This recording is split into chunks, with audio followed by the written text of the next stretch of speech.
Hello, everybody, and I am Dr. Maury Masovitz with my co-host Jen Albanese, and this is the 5 Tips and Tricks for Careers in Athletics. Welcome, Jen. How's everything going? Hello. Hi, everybody. How's it going? It's pretty exciting today. We got an awesome guest, definitely someone that's near and dear to my heart because I got to spend a lot of time with him and a lot of his teammates over the years. So that this is pretty cool. So gave us some good memories up here in Syracuse. Couple national championships. So yeah, really good guest today. Excited for our chat.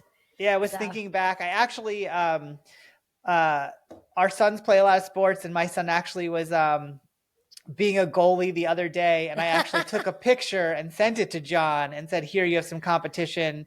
And he definitely says that you know he puts his goalie days behind him, but I kind of laugh every time because my daughter, your niece, throws my son into goal with a life preserver on and a bike helmet, so nothing to protect his face, and a miniature lacrosse stick, which I think you got him, goalie stick, which you gave him, and just it's like go to town, go defend the goal while she's doing like cross body shots on him into goal. Listen, at least she's trying to protect her brother. I'll give her that. Go Lucy. Right to the face. So hopefully we have some dental insurance. So if we need any braces or any sort of that. But hey, you know what? They're trying, and the boys really they do love their sports. The boys is kind of nuts with sports. Oh my gosh, it's crazy. Michael on our side is like he'll wake up at 6:30 in the morning and it'll be like, okay, what sport are we playing right now? Are we playing lacrosse? Are we playing golf? Are we playing baseball? Are we playing soccer? Are we playing? And I'm like, it's 6:30 in the morning, buddy. Like we're playing nothing. Okay. My favorite thing with you guys is the ball tax. Oh, let me explain what the ball tax is. So both of our, like we said, Michael and Graham love sports, and it's the grandparents and the aunts and uncles. Everybody wants to get them something for Easter or their birthday or Christmas. And it's like, oh, we're going to get him another ball and bat. We're going to get him a football. We're going to get him a soccer ball. I think we have every color of the rainbow on a soccer ball. Okay. So my husband was cleaning the garage and he literally said to me, we are imposing a ball tax. So if anybody buys our kids another ball, they also have to pay us $5.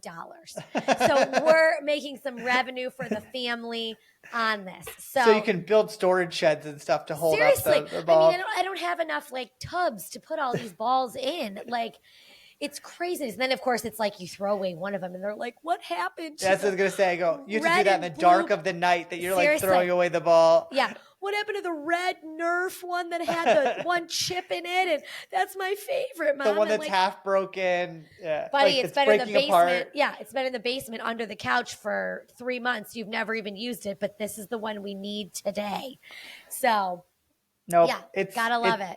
And they're competing against each other and who can hit the ball and who's pitching. And it's definitely a ongoing saga in the Albanese Masovitz household for the balls. When all the kids are together, it's guaranteed someone's getting hurt. Someone's getting a bat to the face, a ball to the back, falling, tripping. But and it's not because the girls are participating. They're like in the line of fire. They're like walking through playing dolls. 100%. But the boys readily will hurt each other. It's just part of their relationship. Natalie's thing is she's the coach. She always says that I'm the coach on the sideline. And I'm like, Nat, do you even know anything about this? You don't. So I will give Lucy credit. She will jump in there. She's gotten lacrosse has been a big one. Yes. She's not really soccer. Soccer is definitely the boys. Soccer's the boys. Natalie did soccer in the fall. Yeah. She'll do it again. So she kind of liked that. She's going to try lacrosse. I want them to try everything because I think it's good for them to be exposed to everything and pick what they like and what they don't like. And it's fine. Yeah. But the boys for sure. I talked to all the moms that are like, oh, my son's playing this, my son's playing that. I'm like, oh, I can't even wait. Yeah, we're going to try experiencing it all over. Narrowing it down is our goal. So let them try it all, and then we got to narrow it down because we'll be every night of the week if not. If we do this, but it's fun. It's fun. We're going to move on here. So off to our ad for the day, and when we get back, we have an awesome guest coming up.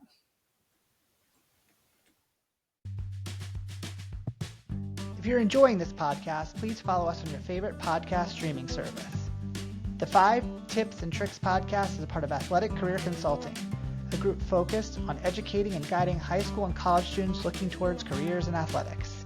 To find out more, go to our website at www.athcareer.com. That's ATHCAREER.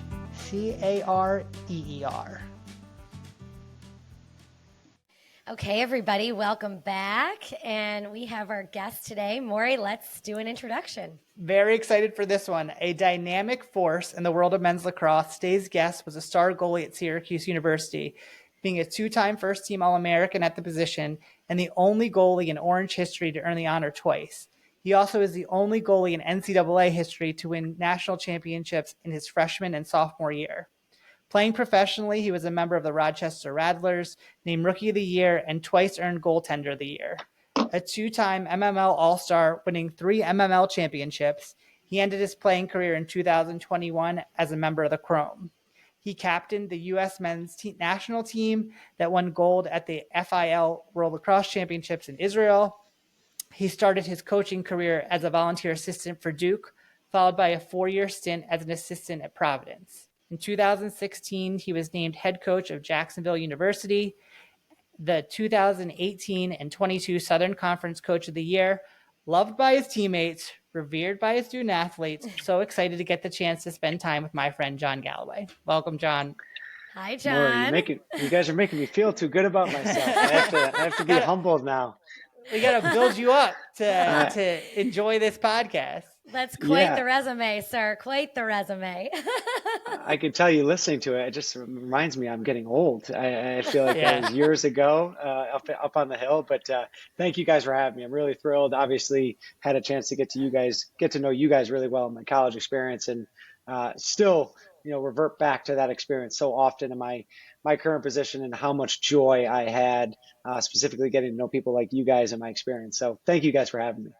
Jen and I were reminiscing, and I don't know if you remember this, but your picture. Oh my gosh. So there used to be a marketing promotion, and we cut out your picture and put it on a board, and little kids used to have to shoot at the picture during halftime. Yeah, you were the wooden goalie for the halftime promotion. And the first one we had ended up getting stolen or something. So then we remade it, and we literally cut your photo out, and we were gluing it to the board. And I'm like, I wonder if he ever knew that we did that. And does he see that? Probably not, because it's at halftime, but yeah, no, I remember a few people, friends of mine who used to go to the game would take a picture, and then it became a running joke, because it became, I heard that the board made more saves than you. And so it often became a jab more than a compliment. I'm sorry. That was not my intention at all. It was not my intention at all. Oh, I mean, for years, I got to see you still, because I'd drag you out onto the field and leave you out there for the marketing staff. So I left my imprint then. That sounds good. Exactly. Yeah. I don't know where it is now, but we still, those are fond memories. It was probably stolen again, it was too valuable. Do you have it? John? You took it. I put it in my daughter's room to make sure that I'm always there. That's a trick there. You're always watching. Exactly. Exactly. That's too funny. Oh, that is good funny. times. Good times. Okay, well, let's go ahead. Start with your first trick.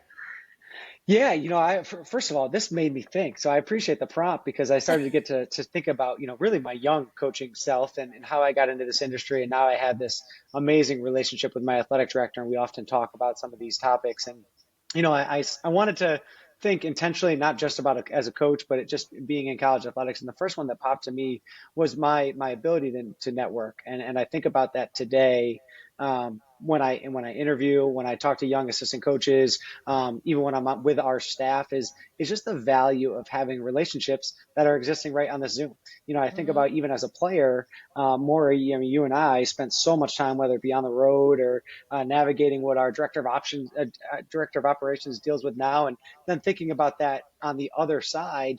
As a player, I was having those experiences, those networking experiences that benefited me down the road. And, when I started to think more about it in a professional sense, and I tell our staff this all the time, when you sit on a sideline or you sit at a convention or a conference, those people are constantly taking note. And so much of the interview process, so much of that first call when I'm referencing one of our staff members, or I'm learning about potentially a candidate for us, it's usually about, hey, I met him at this convention, or I saw him have this interaction at this camp, and this was how this is how he treated me. This was the respect that he demanded from the players. And, those small moments that we often think as, a drop in the pan, whether it be at a recruiting event or at a convention, those are the ones that often lead us to our next opportunity. So when I started to think about, hey, how do you really get in this industry and leave a lasting mark, a lasting legacy, how you network, and networking is such a professional term, but I think, when I thought about it more in college athletics, it's relationships. And how invested are you in those relationships? How are you treating people? Because that is networking as you start to get deeper and deeper into the weeds. And then all of a sudden you need something, or you need to make a call, you need someone to make a call for you. Well, it's that networking experience that they had with you that I thought was incredibly beneficial for me, and something that I need to continue to be conscious of and thinking about all the time, every time I'm on the road. Yeah. It's so amazing to think about is like how far back it goes. Like the fact that, I wasn't an associate athletic director at that point. You didn't know that you were going to go in a coaching career, but we have this relationship. And if anyone ever called and said, hey, what do you know about John? And what do you know about the way he is? I can say, because our relationship was so close, and knowing who you were as a person, that goes back, for those kids that are out there that are on teams right now, or, even approaching an early career, you never know where that network is going to come from. Yeah. And it starts even as a college athlete, of course, and turns into, of course, as a professional. But I wrote a reference letter for one of my players this morning. He's shadowing a surgeon on Long Island. And all I talked about was just my experience with him on the road, my experience with him, how he carries himself in the classroom, in the weight room. Those things are going to be the reason why I write a reference letter for him when he becomes a surgeon. Right. And that is already networking. And I wish I knew that as a player, as a college kid, thinking, hey, I'm already building my resume, my real resume, that paper resume. It only carries so much weight. How often does that really get read word for word? It's that emotion that's evoked, by others from you. And I think that's so important. I wish I knew that when I was 18 years old. Yeah. It's across all parts of athletics too. It's not just coaching. I mean, like you said, anybody in college, in any really field, you're making that impact as you work, whether it's in your internships or whatever. All of that is how you make people feel and how you build those relationships. So that's across everything. I feel like anybody can learn that. So that's great. It's a good one. Absolutely. Awesome. So number 2, what do we got? Yeah, number 2. I probably should have started with number 2, but networking came, my professional mind was going. Then I started to think more emotionally. And I think it's passion. And I talk about this with my boss so often in college athletics. And Coach Simmons told me this when I was a player. He said, hey, I didn't get into coaching for the money. And I think when you get on the other side of college athletics, you realize that, you might not make what, your buddies on Wall Street make, or your buddies in hedge funds make, but your life is so enjoyable. You get to do stuff that's rewarding on a daily basis, and you have to showcase that passion on a daily basis as well. And I think the folks that I've seen get out of college athletics lacked that excitement and that passion on a daily basis, and constantly were, we have one of our organizational pillars as a program. I want solutions, not problems. And I think the people that get out of college athletics early on are the ones that are constantly identifying the problems, whether it's financial, or it's hours worked throughout the week, or it's weekends given up. Yeah.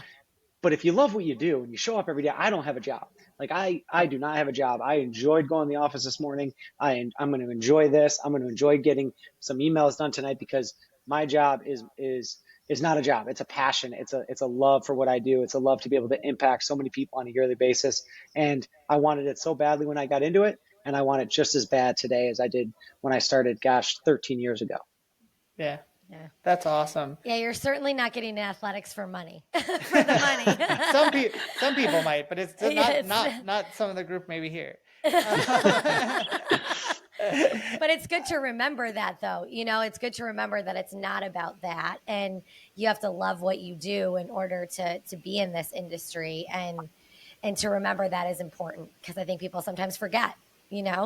Yeah. So, Yeah. I think I'm reminded often too by people on the outside who don't get to do what we do on a daily basis of how jealous they are that we get to be, behind the scenes, having the experiences that we do, being able to compete. I mean, I have friends that are in medical sales and tech sales, and they have great jobs. They have these amazing experiences, but they still want to know what's going on in Yeah. terms of game day prep, or they want to know what's Yeah. going on with the Syracuse football team. There's so many things that we forget because it's just our daily experience that people on the outside world would kill to be a part of or to know. So I think that part of the passion has to be kind of reminded every once in a while based on what some others are doing.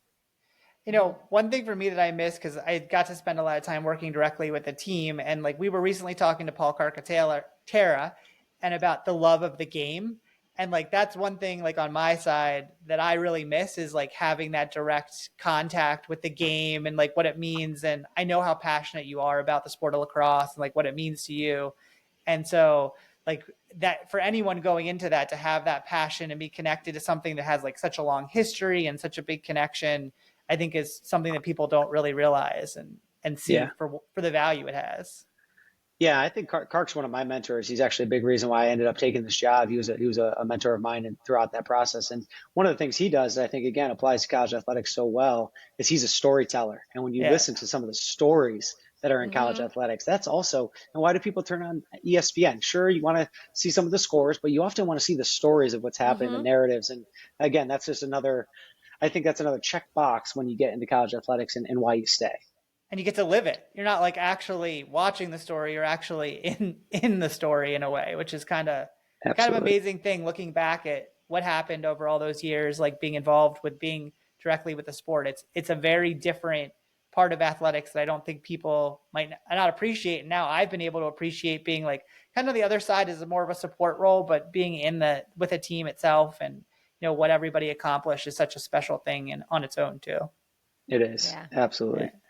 for sure. Okay, good. We got two good ones under our belt. What do you got for number 3? Yeah, this one is a little bit, it'll start sounding cliche, so I apologize in advance, but it'll turn into something more tangible. I'm a huge Buffalo Bills fan, diehard Buffalo Bills fan. Sean McDermott's my guy. I watch all of his press conferences. And, he talks often about growth mindset. And I know that that's a buzzword in college athletics, but really when I got into coaching, and I think a lot of people, when they get into athletics, it's the natural next step when you're a college athlete or you're around colleges or an athletics department is, hey, I don't really want to go to the workforce. I want to stay involved. But you think it's because you know everything. And when you get into it, you realize you know very little. You know very little about budget. You know very little about scholarships. And then you know very little about compliance. Then you know very little about fundraising. And now in a new age of athletics, you know very little about mental health. You know very little about student welfare. And every year I'm like a freshman again. And I thought when I got into it, like, well, I know lacrosse. So like this is comfortable. I already know everything. I'm going to be fine. And that was really my first 2 or 3 years in the industry. Then I realized, you don't know. You really don't. And it evolves. I mean, right now, again, I just met with my AD 2 hours ago, and we're talking about this new House legislation and how that's going to impact.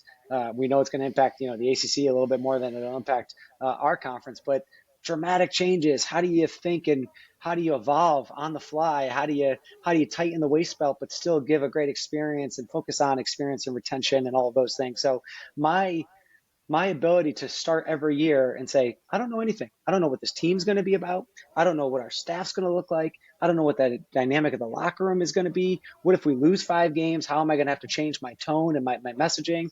But you get to change, you get to evolve, and you start again. And you have to have a growth mindset to do that, because if you think going in, okay, we got everything figured out, team's going to be awesome, we're going to win a championship, we're good to go, I just got to set this thing on cruise control, you're on the side of the road before you know it. So Right. the ability to learn and grow and grow with your team, with your administration, with your campus, with your community.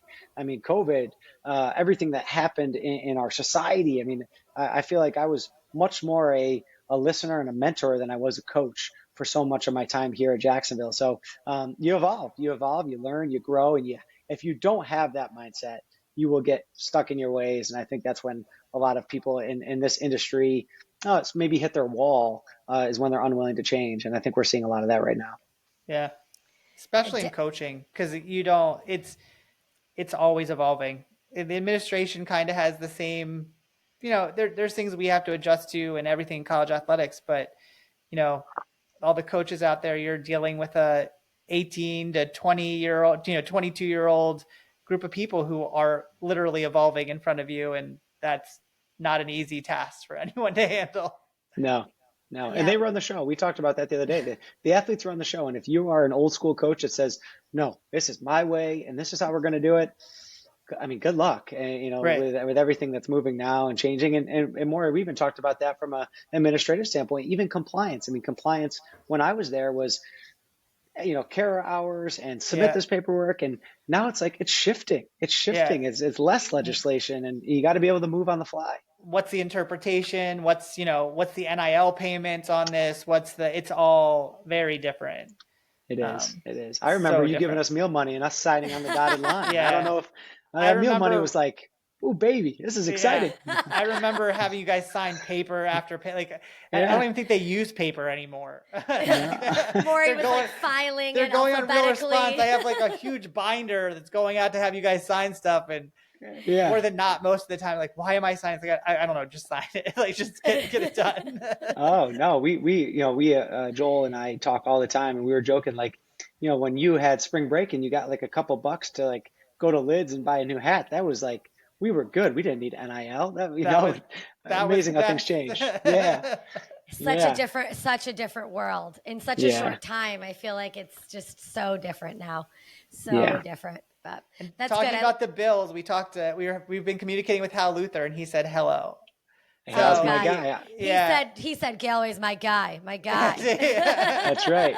Well, Jax is starting to play, so I sent him a package. I said, listen, I get it. You're going to have a bunch of Syracuse stuff. I need a little bit of green in your wardrobe, so we took care of him. And don't worry. He told us all about it. For it. Don't worry about it. He was like, well, John sent me all this stuff. Now I need Syracuse stuff. And he let us know what he needs to get from Syracuse. Nope. I've already sent Jackson NLI. He's coming to Jacksonville. There you go. Don't try to steal him. Not my area. I'm just the cardboard cutout. That's not my area. Right. Awesome. Okay, number 4. Yeah, this one's probably the most fun for me. It's probably the most I've evolved, and it's easy to say, but relationships, and again, it kind of goes back to the old coach player mentality. I just don't think that exists anymore. I mean, when I started in the industry, it was, hey, I want to have a professional line. And I think that is still important. But I FaceTime our guys all the time. I text our guys all the time. I call our guys all the time. It's never about lacrosse. It's so, I was having a great conversation the other day. You could have the best scheme in the world. You could have the best strategy in the world. If your guys don't trust you, believe in you, are willing to be vulnerable with you, then it's not going to showcase itself on Saturdays.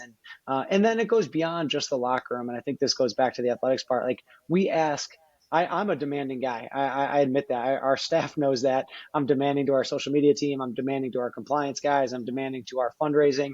But you can't just ask for something every time you talk to somebody. And I think that's very easy to do when you're in the just kind of the cycle of prepare for a game, get ready to travel, budget. Okay. Oh, I need something from compliance. Well, if you don't have any sort of relationship and it's always, hey, I need this, it's eventually going to fall on deaf ears. And I think that's what goes across the athletic department to our weight staff, to our athletic training, specifically to external relations. I mean, the only time you talk to them is when you need money or you're running an event. And it's like, well, is there value in maybe, developing a deeper relationship? And then it goes across campus to your donors and your families. One of the things I've really been committed to is not having that wall between coach and parent.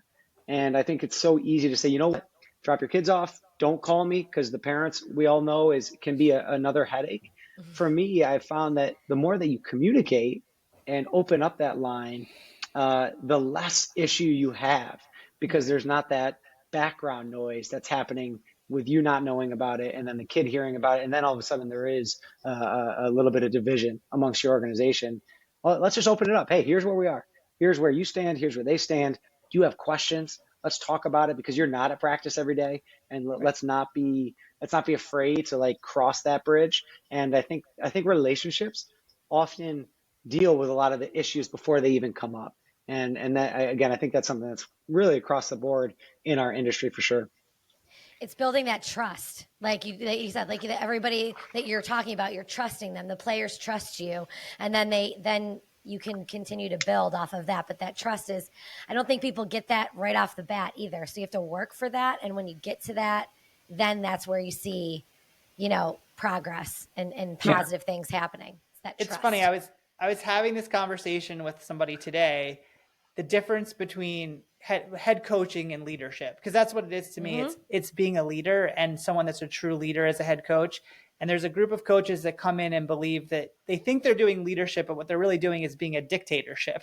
They're just throwing everything out at people and saying, this is what you have to do. And then there's a group of people that say, hey, I want to bring you along with me. I want to make you part of our experience, make this better, have a relationship with you. And we're going to do this together because it's not just about me.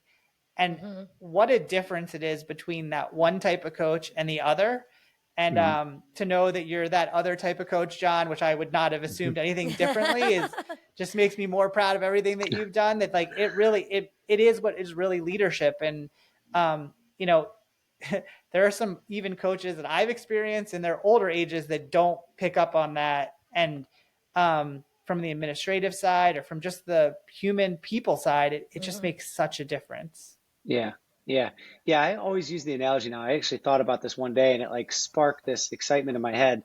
When you lead, when you think about leading, right? When you think about the visual act of leading, I think about it more as a player, right? Like you're in the front of the line, you're leading your team out there.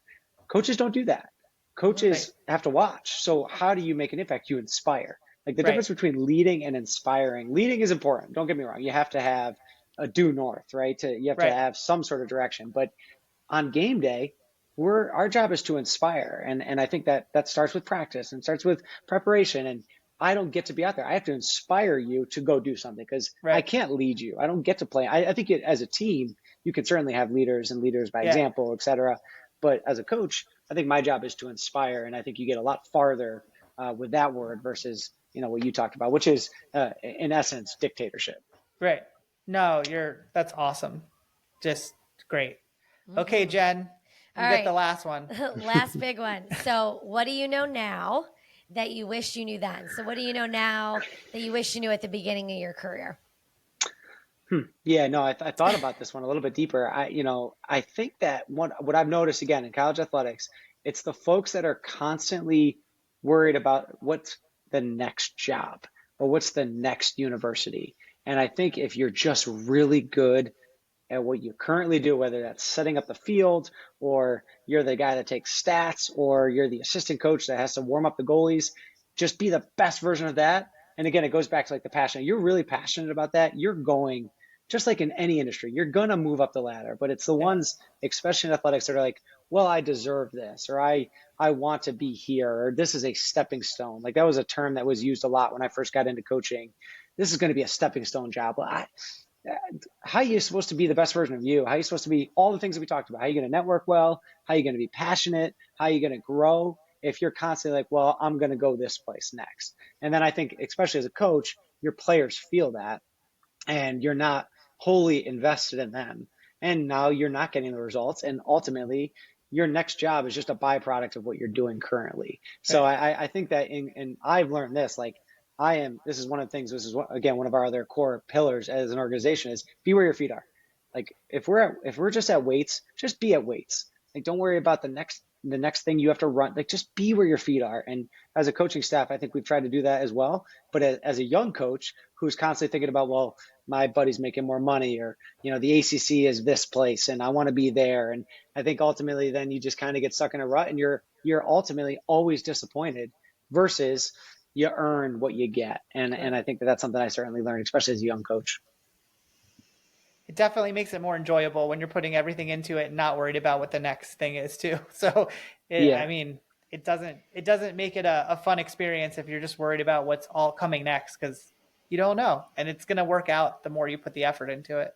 Right. You won't be. That's for everybody. Yeah. If you're not putting in 100% where you're currently at, like, how are you going to do well? How are you going to be noticed? How are you going to move up if you're just hey, where can I go next? And you see that across all different areas of sports. Like I have, I used to have kids that would work with me and be like, okay, I only want to be here for a year. I only want to do marketing in here for a year. I want to go somewhere else. Well, like you said earlier, how am I going to write you a letter, be a recommendation if you're not giving 100% while you're with me, because I'm not seeing your full potential. So I like that. I think that, and people forget that. I think people forget about that. It's like, oh, I want to be the AD. I want to be this head coach. I want to be this job. I want to go to pro. I don't want to stay in college. Yeah. There's never let's do 100% where you're at sometimes. And you got to remember that.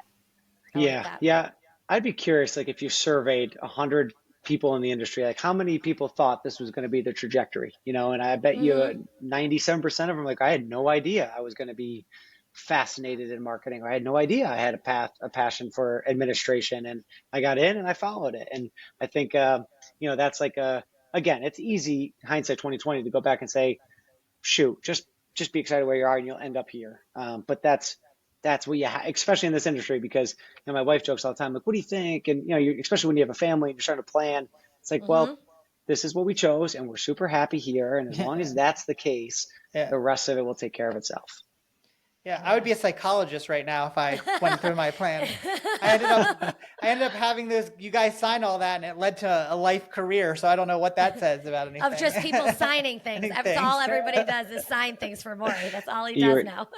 You were damn good at it, though. I'll tell you that. You had us good signer. We are very a good tight signer. ship because of you. I got you where you needed to go, at least. That's right. There was sometimes I worried that you would actually make it. You all would make it there, but we got there every time. We always got there. Our guys, like, they'll always make comment. We travel a ton, and I always remind them, like, I remember we used to have like Brooklyn pickle sandwiches under the bus. Like, you just be glad and thankful and humble and grateful for what we got. So, no, it was such a cool. But you think back on all those things. And it's like, man, I had no idea what this was going to look like. I had no idea that I was going to coach. You never knew, and then you just dove in. I dove in head first, and gosh, I would have never told you I was going to be living in Florida for the last 8.5 years, and absolutely in love with it. And I would have never thought. So you just have to commit wholly to what you're doing. Well, That's it's so awesome. good. You're doing so well. You got big plans for the summer, so that's nice. And out on the recruiting trail. Yeah. We'll hit the road hard, and obviously down here it's unique. You're on a plane no matter where you go. Yeah. And so we'll get up and we'll spend a lot of time in the Northeast and the Mid-Atlantic, and it's so fun. We have a great staff. They're already on the road. I'm fortunate that I have people I trust, and I'll meet them up there next week, and we'll certainly enjoy some time too. The beauty is when you start to trust the people around you, you get to take a step back and enjoy family and what's important. And again, I learned that from mentors and people that I work with, that working harder is not always working smarter, and we're trying to be the most efficient organization we can, and that means being happy too, and being really thoughtful with stuff outside of just the office, because that is the perk. I have to tell people all the time, the perk of college athletics is you do get to maybe make your own schedule at times. You do get to be home on a Friday afternoon and not feel stressed. So you gotta take advantage of the stuff that's good about this industry as well. Exactly. Oh, for sure. Well, I know that you get up here every once in a while, but you have family. But if you do get a chance to swing by, definitely come say hi. Yeah, and we'll bring out the goalie if we have it. We'll try and find the guy back out there. You can shoot on it or something. I want to find that cardboard cutout. We got to find that thing. We should put him up there and then put it next to it and see how many saves more than the other. Exactly. No, I'm retired. I'm retired. You'll always be the goalie in my mind. Don't worry about it. Always the best one for sure. The best one for sure. Oh, well, this is great. Thank you so much. Thanks, John. Yeah. Thanks for everyone for spending time with us today. Definitely check out the other podcasts we have released. Follow us on social media at @AthCareerPod. And we'll see everyone soon. Bye. Thanks, guys. If you like the 5 Tips and Tricks podcast, make sure to subscribe on your favorite podcast platform. You can rate and review us, including questions that may be answered on future episodes. The 5 Tips and Tricks podcast for careers in athletics is part of Athletic Career Consulting. Check us out at www.athcareer.com. Don't forget to follow and like us on your top social media platforms.